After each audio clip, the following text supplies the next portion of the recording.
This week's quick hack series is going to continue with the opposing joint relationships.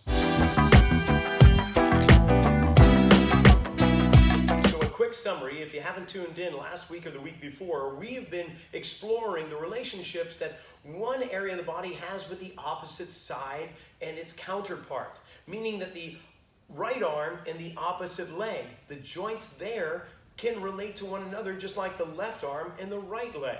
Once, many years ago, when we were on all fours, the wrist was an ankle, the elbow was a knee, the shoulder more or less a hip. So this ankle and the opposite ankle have a relationship together. Same with this knee and this knee.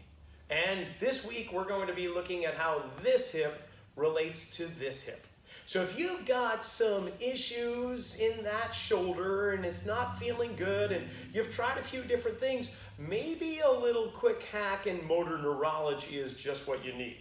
So what you might want to do is check, what is it like to flex at the shoulder or the hip, bringing that limb forward or extending it on back. You could also bring it out to your side or see what it's like to rotate it inward and outward.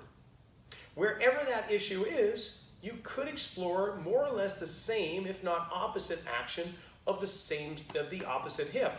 So let's just say that I had issues bringing this arm or shoulder, hip forward.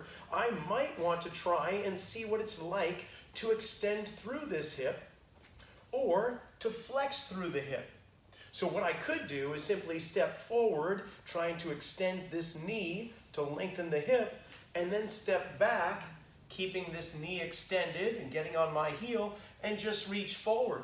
So I could get into this action, and then afterwards check that shoulder and see if it helps. By opening up this hip, did that help that shoulder?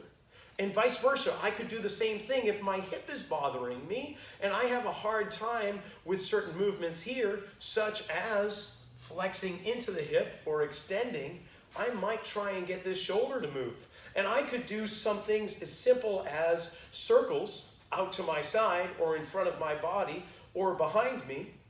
I could do swinging forward and backwards, or I could do what you might consider a camshaft action, where you make circles at the shoulder girdle, lifting up and coming forward, or reversing directions and going back, and then check in with that hip.